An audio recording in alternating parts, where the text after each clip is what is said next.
요한계시록 5장을 우리가 전체를 같이 한번 읽었는데 좀 그림이 그려지시나요? 어떤 이야기를 하는지, 어떤 상황인지 윤곽이 좀 잡히시는지 모르겠는데요. 여러분 읽어본 분들 아니면 이거 한번 읽어가지고는 이게 무슨 이야기를 하는지 좀 오리무중일 것 같아요. 그래서 그러나 이 안에 있는 내용들 하나하나를 자세히 설명할 시간적인 여유는 없고, 그래서 전체적으로 중요한 부분만 말씀을 드리고 도전하기를 원합니다. 어제 우리 교회 본당에서 여기서 당리 1구역 재개발을 위한 어떤 모임이 있었어요. 여러 차례 모였는데 당사자는 아니지만 제가 이렇게 지역에서 장소 사용을 요청해서 그렇게 섬기는 차원에서 장소를 사용 허락을 했죠. 어제는 제가 살짝 보니까 시공업체를 선정하는 단계인 것 같아요. 크게 중요한 이야기는 아닌데, 네. 시공업체를 선정을 하면 앞으로 어떻게 할까요? 이제 철거를 하겠죠. 지금 살고 있는 집들을 철거를 하고, 철거를 다 마치고 지금 기초 토목 공사를 하면 공사장 제일 잘 보이는데 뭔가 입간판 큰 걸 하나 세우지 않습니까? 그걸 청사진이라고들 하죠. 앞으로 이 대지에 어떤 건물을 세울 건가, 그걸 크게 멋지게 잘 그려놓는 그런 청사진이 있습니다. 그리고 입주할 사람들은 그걸 보면서 어떤 마음이 들까요?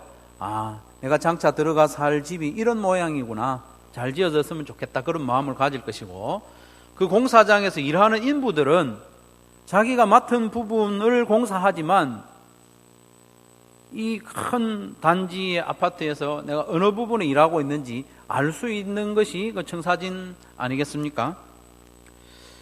그래서 요한계시록 4장과 5장은 청사진과도 같다는 그 말씀을 드리려고 그러는 거예요. 4장과 5장은 천상에 있는 교회의 모습을 지상의 교회들에게 보여주시는 겁니다. 지금 우리의 모습은 많이 연약하고 부족하지만 하나님이 세우시는 이 천상의 교회의 모습이 얼마나 아름답고 영화로운지 미리 탁 보여주는 거예요. 그러면 그걸 보는 성도들이 힘이 나겠죠. 아, 앞으로 우리가 저렇게 되는가 보다. 힘이 나는 겁니다. 천상의 교회를 가리켜서 하늘에 있는 성전이다, 이렇게 표현하기도 합니다. 일전에 황 목사님 히브리서 강해 설교를 쭉 하실 때 예수님이 단번에 들어가신 곳이 하늘에 있는 성전, 하늘 보좌로 올라가셨다는 그 말씀이죠. 청사진과도 같은 이 요한계시록 4장과 5장은 사실 일반적인 청사진보다 훨씬 실제적이고 또 현재적입니다. 계시록에 나오는 아시아의 7교회, 에베소, 스무나, 버가모, 두아디라, 사데, 빌라델비아, 라오디게아, 이 7교회는 지금 지상에 있는 교회로서 영적인 전쟁 중에 있다, 그 말입니다.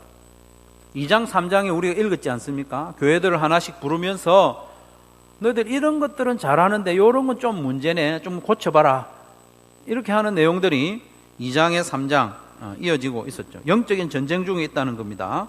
로마 제국과 유대교로부터 갖은 핍박을 당하는 지상의 교회들, 그리고 사탄이 교회에 심어주는, 그런 퍼뜨리는 거짓 가르침, 이단들, 그리고 교회 안에 뿌려놓은 그 죄악의 그 씨앗들, 교만, 다툼, 성적인 죄악들, 이런 것들을 교회 안에 막 뿌려놓으니까 교회들이 지금 몸살을 앓고 있는 겁니다. 영적인 전쟁 중에 있는 이런 교회들에게 장차 너희들이 얼마나 멋진 모습으로 세워질 것인가를 보여주는 것이 요한계시록 4장 5장 말씀이다, 그 말입니다.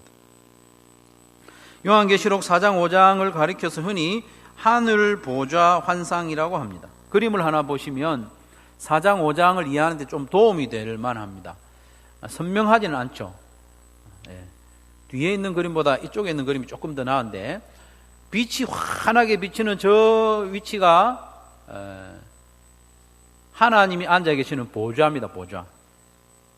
그리고 보좌 옆으로 쭉 24명이 앉아 있는데 이 사람들은 24장로들입니다. 그 뒤에 여러 인물들이 있는데 많은 천사들, 그리고 보좌 앞쪽에 있는 네 생물이 있는데 좀 기괴하게 생기긴 했어요. 사자의 얼굴을 가지기도 했고, 하나는 소의 얼굴, 하나는 독수리의 얼굴, 하나는 사람의 얼굴을 가진, 그러면서 날개가 6이 달린 그런 생물들이 있습니다. 이런 그림을 먼저 한번 보시고 계시록 4장 2절에서 4절까지 말씀을 같이 한번 읽겠습니다. 시작. 내가 곧 성령에 감동되었더니 보라, 하늘에 보좌를 베풀었고 그 보좌 위에 앉으신 이가 있는데 앉으신 이의 모양이 벼곡과 홍보석 같고 또 무지개가 있어 보좌에 둘렸는데 그 모양이 녹보석 같더라. 또 보좌에 둘려 24 보좌들이 있고 그 보좌들 위에 24 장로들이 흰옷을 입고 머리에 금관을 쓰고 앉았더라고 했습니다. 다시 그림을 한번 보시면 중앙의 보좌에 하나님이 앉아 계시고 그 모양이 벼곡과 홍보석 같다고 했습니다. 이 보석들의 의미도 있죠. 보석들의 의미가 있는데 구약의 출애굽기나 레위기나 이런 데도 나오는 보석들의 이름이고, 그리고 요한계시록 21장, 22장에 가도 이런 보석들이 나오는데 영광스러움을 나타내죠. 이 보석들은 성도들에게도 영향을 미치고 또 이 보석들이 성도들을 상징하는 새 예루살렘에 박혀 있는 거예요. 이것은 하나님의 영광이 성도들에게도 영향을 미치고 성도들 자체가 하나님께 영광이 된다, 그런 의미도 상호간에 영향을 미치는 그런 의미가 있습니다. 그리고 보좌 주변에 녹보석과 같은 그런 무지개가 있죠. 무지개 녹보석 모양의 빛이 비치고 있습니다. 그리고 무엇보다 중요한 것은 하나님이 앉아 계신 그 보좌 옆에 24 보좌가 준비되어 있습니다. 둘레에. 그리고 그 위에 24 장로들이 흰옷을 입고, 흰옷은 정결하게 되었다는 의미와 이겼다는 의미가 같이 있습니다. 이긴 사람이 흰옷을 입습니다. 흰말을 탄 분이 이기죠. 그래서 흰옷을 입고 이긴 자가 되어서 또 머리에는 금관을 썼다고 했습니다. 관을 썼다는 것은 부자라는 의미라기보다는 다스리는 자, 왕, 그런 의미입니다. 예, 이제 그림은 그만 보셔도 되고요. 이런 하늘 보좌 환상을 보여주신 거예요. 이 보좌 환상을 보는 지상의 교회들이 힘을 내라는 거죠. 요한계시록 2장과 3장은 영적인 전쟁 중에 있는, 고생하고 있는 지상의 교회들에게 칭찬도 하고 책망도 하면서 너희들 좀 열심을 내라, 이런 말씀들이 있는데 각 교회들마다 메시지를 주면서 이 영적인 전쟁에서 이겨라 응원하고 있습니다. 각 교회들마다 이기도록 응원하고 있는데 마지막 교회인 라오디게아 교회에게도 마찬가지로 메시지를 마치면서 3장 20절, 21절, 22절에 보면 이렇게 말씀합니다. 같이 한번 읽겠습니다. 시작.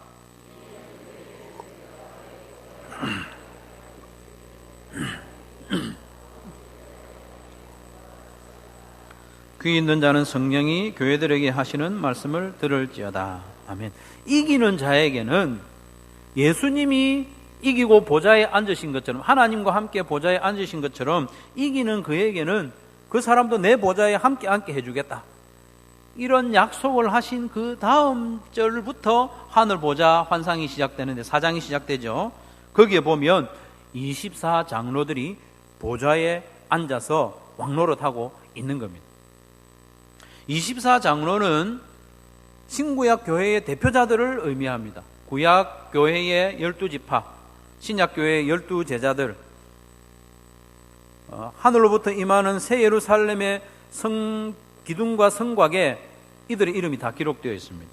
그래서 열심히 싸우면, 열심히 싸워서 이기면 이 영광스러운 자리에 앉게 해줄게, 이런 조건부의 말씀이 아니라 너희들 모두 이렇게 영광스러운 보좌에 앉을 것이니 힘을 내고 열심을 내라, 이런 의미의 말씀이라는 거죠.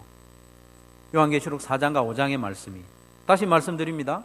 너희들 열심히 싸워가지고 이기면 이 자리에 앉게 해줄게, 그렇게 열심히 한번 해봐, 이런 조건부의 말씀이 아니라 너희들 모두 이 영광스러운 보좌에 앉게 될 테니까 땅에서 사는 동안에도 열심히 보좌에 앉을 사람처럼 열심히 힘을 내서 싸워라, 응원하는 말씀이죠.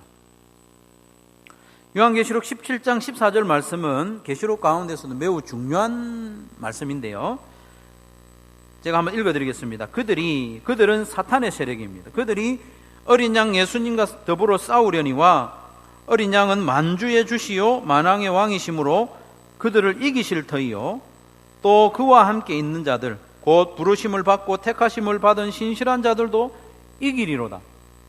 그와 함께 있는 자들, 다시 말해서 부르심을 받고 택하심을 받은 진실한 자들도 다 이긴다는 말, 이겨서 보좌에 앉게 해주시겠다는 말씀입니다. 우리도 이긴다는 말입니다. 우리도 택하심을 받았고 예수님을 믿는 자들이기 때문에 우리도 다 이깁니다. 요한이 쓴 편지, 첫 번째 편지 요한 1서 5장 5절에도 이렇게 말씀합니다. 예수께서 하나님의 아들이심을 믿는 자가 아니면 세상을 이기는 자가 누구뇨? 이기는 자는 힘센 사람이 이기는 게 아니라 예수님이 하나님의 아들이심을 믿는 자들이 이기는 자라는 것입니다. 우리가 다 예수님을 믿으니 우리도 이긴 자이고 또 우리도 24 장로들처럼 보좌에 앉을 자들이라는 거죠. 그러니까 보좌에 앉은 장로들은 저와 여러분의 대표자들이고, 아니 저와 여러분이 바로 그 자리에 앉게 될 것이라는 말씀입니다. 이 말씀을 마음에 꼭 좀 새기시고, 내가 그 자리에 앉게 된다는 믿음과 소망을 가지시기를 바랍니다. 요한계시록은 그런 책이니까. 그리고 4장 5장에 보면 하늘 보좌 환상에서 네 생물이 자주 등장을 하는데 요건 조금 설명을 드려야 될 것 같습니다. 네 생물. 4장 6절 하반절부터 8절까지 말씀해 보면 보좌 가운데와 보좌 주위에 네 생물이 있는데 앞뒤에 눈들이 가득하더라. 그 첫째 생물은 사자 같고 그 둘째 생물은 송아지 같고 그 셋째 생물은 얼굴이 사람 같고 그 넷째 생물은 날아가는 독수리 같은데 네 생물은 각각 6날개를 가졌고 그 안과 주위에는 눈들이 가득하더라. 우리 읽긴 읽었는데 이 생물의 생김새가 매우 낯설죠. 우리가 지금까지 한 번도 본 적이 없고 상상하기도 어려운, 우리는 눈이 2개 정도 가지고 있는데 이 날개 안과 밖에 주위에 눈들이 가득하다. 날개도 6개나 되고 얼굴이 각각 이렇게 생겼고 상상하기도 힘든 모습인데, 사실은 이 네 생물에 대해서 구약 성경에도 자주 언급을 하고 있습니다. 에스겔 1장과 10장에도 보면 네 생물이 나오고요, 이사야 6장에도 보면 네 생물이 등장을 합니다. 비슷하게, 똑같지는 않지만 비슷하게 생기고 또 비슷한 역할을 하는 생물들입니다. 이들은 사람은 아닙니다. 기본적으로 사람은 아니고요, 천사와 같은 영적인 존재인 것은 틀림없습니다. 하나님의 그 심판을 집행하는 역할도 하는 걸 보면 천사와 같은 영적인 존재인 동시에 이 네 생물들은 모든 피조물들을 대표하는 대표자의 역할도 합니다. 아주 복잡한 의미를 가지죠. 사자는 짐승 중에 가장 탁월한 생물이고, 송아지는 가축 중에 가장 탁월한 생물이고, 독수리는 날짐승 중에 가장 탁월한 생물이고, 그리고 사람은 온 세상에서 가장 탁월한 존재이기 때문에 이 네 생물은 모든 피조물들의 탁월한 대표자들, 그렇게 보시면 되겠습니다. 그래서 이 4장과 5장에 네 생물들이 자주 등장을 하죠. 네 생물들과 또 보좌에 앉은 24 장로들이 주로 하는 일이 무엇인가요? 이들이 주로 하는 일이 뭐예요? 네? 우리가 방금 읽기도 했고 4장에서도 읽었는데 주로 하는 일이 찬양하는 겁니다. 하나님을 경배하는 거예요. 4장에서는 찬양의 대상이 주로 성부 하나님께 집중이 되는데 그 찬양의 주제가 뭐냐 하면 천지를 창조하시고 다스리시는 전능하신 하나님. 5장에서는 찬양의 대상이 성자 예수님, 다시 말해서 어린 양 예수님께 집중되는데 그 찬양의 주제가 뭐냐 하면 십자가 구원의 사역, 구원의 사역, 이건 새로운 창조, 그것이 찬양의 주제죠. 그래서 4장 8절에 보면 이 네 생물이 이런 내용으로 찬양합니다. 거룩하다 거룩하다 거룩하다 주 하나님 곧 전능하신 이여 전에도 계셨고 이제도 계시고 장차 오실리라. 성부 하나님의 그 존재에 대해서 찬양을 하는 거죠. 이 찬양을 할 때에 24 장로들은 그 앞에 엎드려서 경배합니다. 그리고 자기들이 쓰고 있던 관을 벗어서 보좌 앞에 드리면서 이렇게 찬양합니다. 우리 주 하나님이여, 영광과 존귀와 권능을 받으시는 것이 합당하오니 주께서 만물을 지으신지라. 만물이 주의 뜻대로 있었고 또 지으심을 받았나이다 하더라. 성부 하나님을 찬양하되 그 주제가 천지를 창조하시고 지금도 다스리시는 하나님의 능력과 권능과 존귀와 영광을 찬양을 쫙 합니다. 그리고 5장에 들어와서는 9절에서 10절 말씀해 보면 이번에는 먼저 24 장로들이 어린 양 예수님을 찬양합니다. 그들이 새 노래를 불러 이르되, 이 새 노래라는 것은 엊그제 새로 지어진 노래 그런 의미가 아니고, 새 노래라는 것은 질적인 새로운 노래입니다. 새 노래라는 것은 하나님의 천지 창조와 예수님의 구원 사역, 그것을 찬양하는 것을 새 노래라고 합니다. 그들이 새 노래를 불러 이르되 두루마리를 가지시고 그 인봉을 떼기에 합당하시도다. 일찍이 죽임을 당하사 각 족속과 방언과 백성과 나라 가운데서 사람들을 피로 사서 하나님께 드리시고 그들로 우리 하나님 앞에서 나라와 제사장들을 삼으셨으니 그들이 땅에서 왕노릇 하리로다 하더라. 24장로들이 예수님의 이 십자가 사역과 그 일을 통해서 어떤 일을 이루셨는지를 노래하는 거죠. 두루마리를 가지시고 인봉을 떼기에 합당하다, 이 말은 단순히 두루마리를 펼쳐서 심판을 행하신다기보다는 심판도 행하시지만 이 심판의 의미가 뭡니까? 악한 세력들에 대한 심판으로 통해서 하나님 나라를 완성하는 거거든요. 그래서 예수님만 이 두루마리를 펼치고 이 두루마리 안에 있는 사역들을 집행하는 권세를 가졌기 때문에 두루마리를 받으셨을 때 예수님을 찬양하는 겁니다. 24장로들이 이렇게 찬양하니까 이번에는 수많은 천사들이 찬양을 합니다. 네 생물과 장로들을 둘러선 수많은 천사들이 찬송합니다. 12절에 큰 음성으로 이르되 죽임을 당하신 어린 양은 능력과 부와 지혜와 힘과 존귀와 영광과 찬송을 받으시기에 합당하도다 하더라. 죽임을 당하신 어린 양을 찬양하는 거죠. 그것도 큰 소리로, 그것도 천사들이 큰 소리로 했어요. 천천만만의 천사들이 큰 소리로 하니까 얼마나 소리가 컸겠습니까? 여러분 그 장면을 한번 상상해 보시면 너무나도 장엄하고 어미롭고 아름답지 않겠습니까? 여러분 찬양할 때는 딸싹딸싹 찬양하지 말고 큰 소리로 해야 됩니다. 큰 소리로. 아시겠죠? 앞으로 찬양할 때는 큰 소리로 하는 게 좋습니다. 그러니까 이번에는 이어서 모든 피조물들이 성부 하나님과 성자 예수님을 찬양합니다. 5장 13절에 보면 내가 또 들으니 하늘 위에와 땅 위에와 땅 아래와 바다 위에와 또 그 가운데 모든 피조물이 이르되 보좌에 앉으신 이와 어린 양에게 찬송과 존귀와 영광과 권능을 세세토록 돌릴지어다. 모든 피조물들이 찬양한 거예요. 그러니까 이 네 생물은 아멘 하고 화답을 하고 24장로들은 다시 엎드려서 경배하는 모습으로 하늘 보좌의 환상이 마무리가 됩니다. 우리가 자주 임내성으로 부르는 우리 보좌 앞에 모여있는 그 찬송은 요한계시록 4장과 5장의 이 모든 찬송을 집약한 내용입니다. 그러니까 얼마나 영광스럽고 거룩한 찬양인지 모릅니다. 장엄합니다. 그렇기 때문에 앞으로 우리가 이 찬양을 부를 때는 대충 부르는 게 아니라 마치 우리가 이 24보좌에 앉은 장로가 된 마음으로,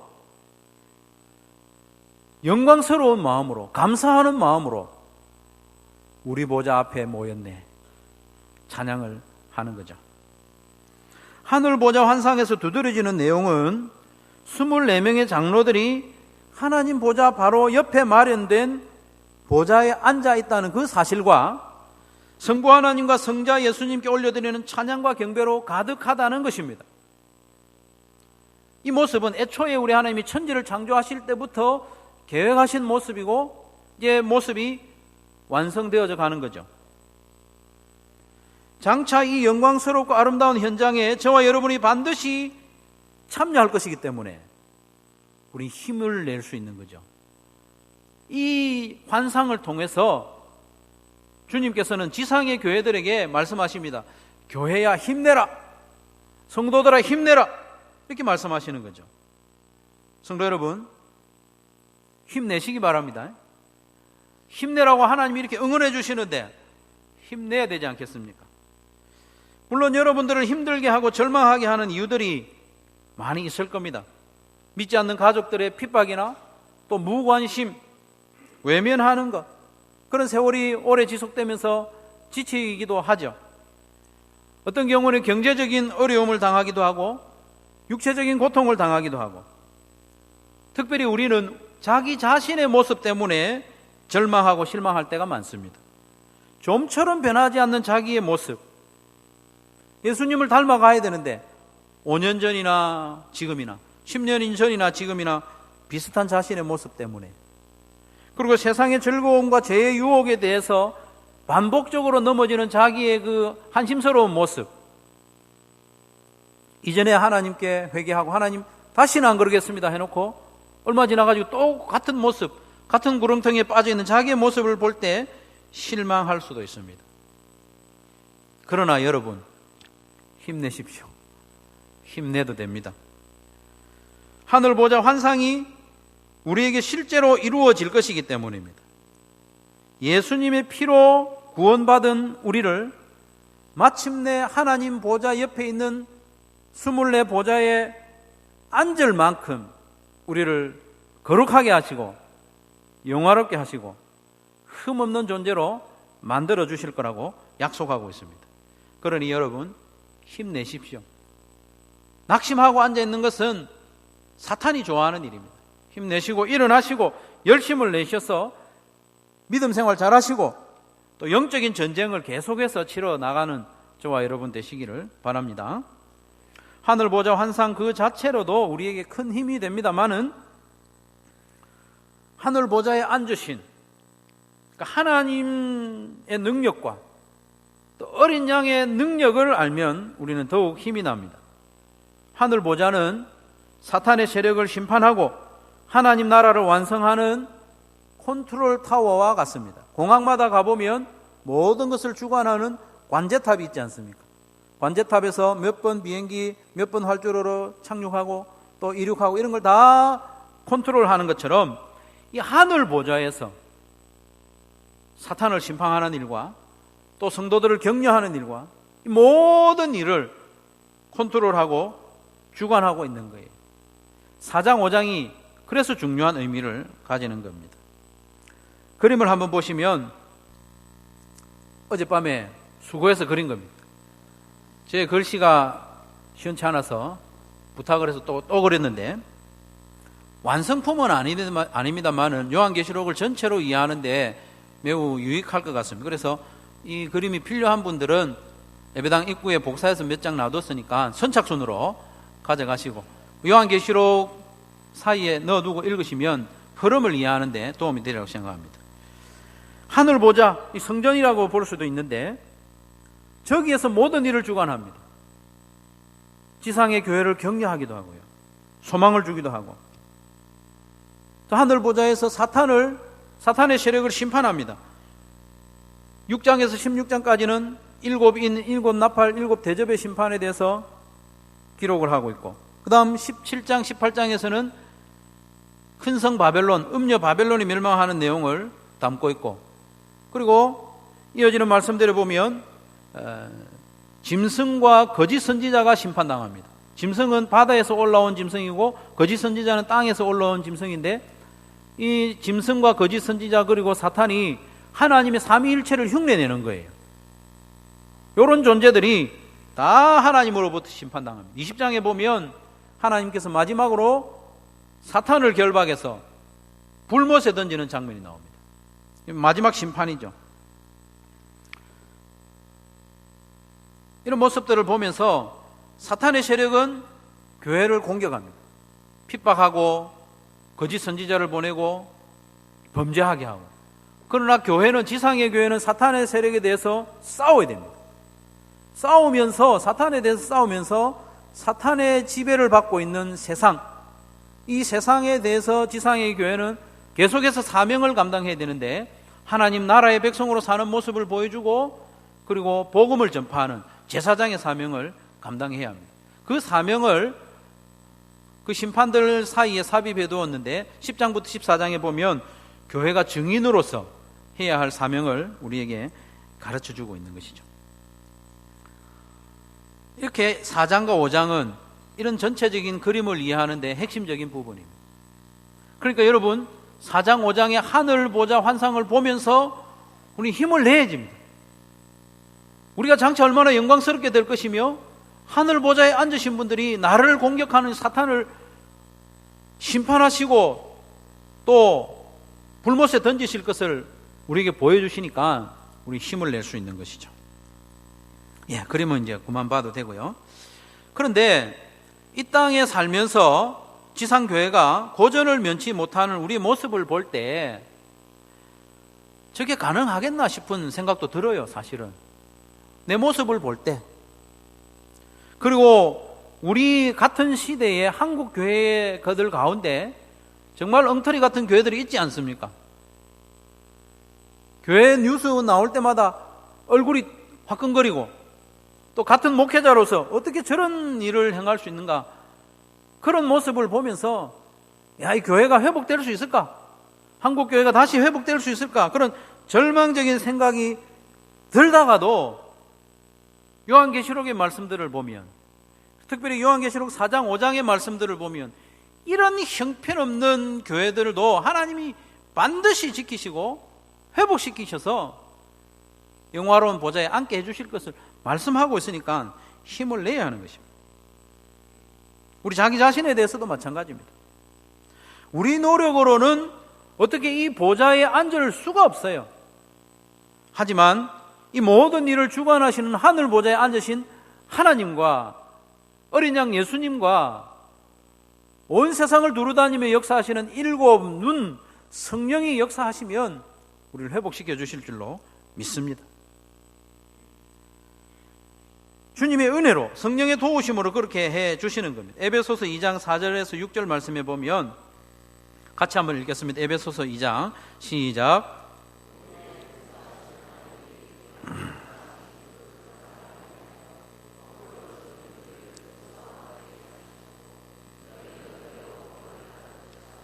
또 함께 일으키사 그리스도 예수 안에서 함께 하늘에 앉히시니라고 했습니다.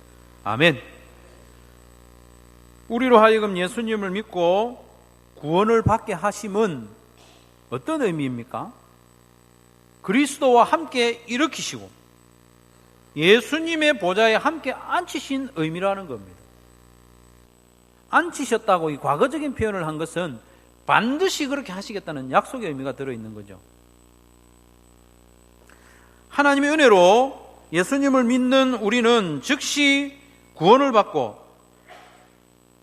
하늘 보좌에 앉은 것으로 친다는 겁니다.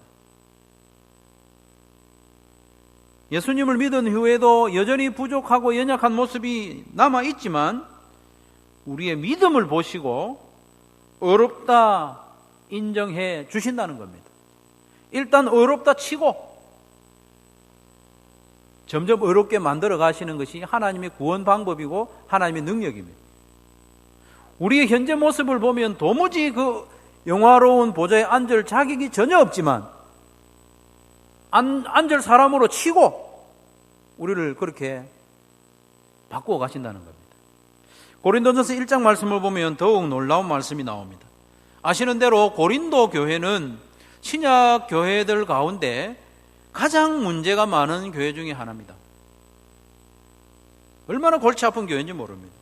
고린도전서를 보면 책망과 질책이 쏟아 부어져 있습니다. 이 교회와 성도들은 입에 담지도 못할 엄청난 죄악들을 저지르고 하나님을 부끄럽게 하는 그런 교회입니다. 분쟁이 끊이지 않고 성적인 범죄로 몸살을 앓고 있는 이 교회에 대해서 하나님이 어떻게 말씀하시느냐? 고린도전서 1장 2절 3절 그리고 8절 같이 한번 읽겠습니다. 시작. 고린도에 있는 하나님의 교회 곧 그리스도 예수 안에서 거룩하여지고 성도라 부르심을 받은 자들과 또 각처에서 우리의 주 곧 그들과 우리의 주 대신 예수 그리스도의 이름을 부르는 모든 자들에게 하나님 우리 아버지와 주 예수 그리스도로부터 은혜와 평강이 있기를 원하노라. 주께서 너희를 우리 주 예수 그리스도의 날에 책망할 것이 없는 자로 끝까지 견고하게 하시리라. 아멘.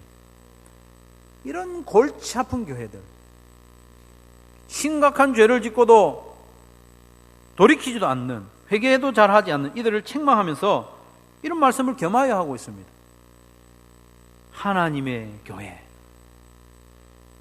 그리스도 예수 안에서 거룩하여지고 성도라 부르심을 받은 자들, 성도라고 불릴 자격이 없어 보이는데 그렇게 불러주시는 거예요. 특별히 8절 말씀에 보면 주께서 너희를 우리 주 예수 그리스도의 날에, 그리스도 예수의 날은 마지막 심판의 날입니다. 그날에 책망할 것이 없는 자로 끝까지 견고하게 하시리라. 주님께서 그렇게 하시겠다는 말입니다. 우리는 자꾸 넘어지고 실패하지만 주님께서 끝까지 책임지겠다는 것입니다. 문제 많고 죄로 가득한 고린도 교회 성도들을 그리스도의 날에 책망할 것이 없는 자로 끝까지 견고하게 흠 없는 자로 세워 주시겠다는 것입니다. 그 보좌에 앉게 해 주시겠다는 것입니다. 사랑하는 성도 여러분, 하나님의 이 약속의 말씀은 우리에게도 주시는 말씀입니다. 그러니 우리가 힘을 내도 되지 않겠습니까, 여러분? 나 자신을 볼 때는 절망적이지만 이 주님의 약속의 말씀을 볼 때는 소망이 생기지 않습니까? 말씀만 주셨을 뿐만 아니라 그림으로 그려가지고 우리가 보게 하시는 것 아닙니까? 우리를 반드시 지키시고 다듬으셔서 하나님 보좌 옆에 있는 그 영화로운 보좌에 앉히실 줄로 믿으시기를 바랍니다. 왜냐하면 오늘 본문 9절 10절에 이러신 대로 어리장 예수님께서 일찍이 죽임을 당하사 십자가에 죽임을 당하사 각 족속과 방언과 백성과 나라 가운데에서 사람을 피로 사서 예수님이 십자가에서 흘리신 그 피로 저와 여러분을 샀다는 겁니다. 사서 하나님께 드리셨다. 어떤 존재로 드리셨느냐? 그들로 우리 하나님 앞에서 나라와 제사장들을 삼으셨으니 그들이 땅에서 영원히 왕노릇 하리로다. 우리를 사서 하나님께 드리셨는데 하나님 나라의 백성으로 그리고 하나님 나라의 제사장들로 하나님께 드리셨는데 결국에는 우리로 하여금 24 보좌에 앉히셔서 영원히 왕노릇하게 해주시겠다는 것이 약속의 말씀입니다. 예수님의 피로 값주고 샀다는 것입니다. 그러면 이제 우리는 어떻게 살아야 하는가? 하늘 보좌, 영광스러운 그 자리는 따놓은 당상이니 그럭저럭 살면 되겠습니까? 그렇지 않습니다. 하늘 보좌, 천상의 교회의 청사진을 우리에게 보여주신 것은 그것을 기억하면서 소망을 가지고 열심을 내라는 것입니다. 열심을 내라는 것입니다. 내 힘으로 거기에 앉을 자격을 얻을 수는 없지만 그 자리를 우리에게 허락해 주신 은혜를 감사하면서 내가 그 자리에 앉을 사람인데, 성도인데 어떻게 살아야 할 것인가 기억하라는 것입니다. 지상의 교회를 격려하고 힘내게 하는 목적이 있습니다. 계속되고 있는 영적인 전쟁에서 더욱 담대히 사탄의 세력과 싸우라는 것입니다. 싸우라는 것입니다. 자꾸 항복하지 말고 뒤로 물러서지 말고 싸우라는 것입니다. 죽기까지. 핍박과 손해를 당할 때 견디고, 거짓 선지자가 이단을 교회 주위에 보낼 때 분별하고, 여러 가지 죄악의 유혹을 성도들 앞에 놓아둘 때에 그것을 분별하고 이기고 싸우라는 것입니다. 우리는 사탄의 다스림을 받는 존재가 아니라 하나님의 다스림을 받는 하나님의 나라 백성들입니다. 그리고 사단의 다스림 아래에 있는 그 세상에 대해서 사명을 계속 감당하라는 거예요. 제사장의 사명, 제사장으로서 사단의 종노릇 하고 있는 그 세상의 사람들을 주님께로 인도하는 영혼 구원의 사명을 계속 감당하라. 계시록을 통해서 힘내라고 하는 이유 중에 하나가 복음을 전파하는 증인으로 살아라. 7 심판이 계속되는 중에 중간에 삽입된 내용 10장에서 14장까지 보면 교회가 증인으로서의 사명을 감당해야 됨을 말씀하고 있습니다.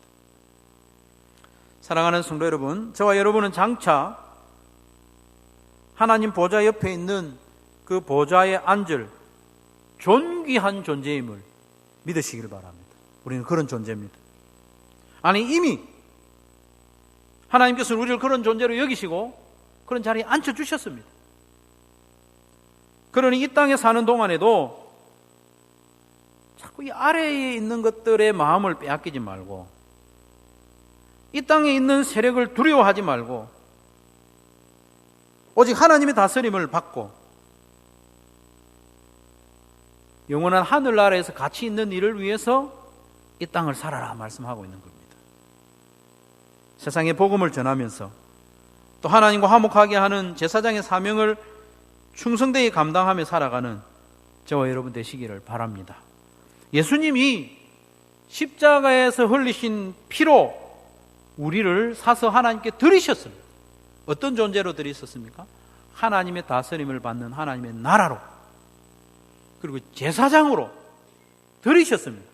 그래서 결국 우리는 보좌에 앉은 24장로들과 같이 영원토록 왕노릇할 존재임을 기억하고 그런 기억에 맞는 성도의 삶을 살아가는 저와 여러분 되시기를 주님의 이름으로 축원합니다.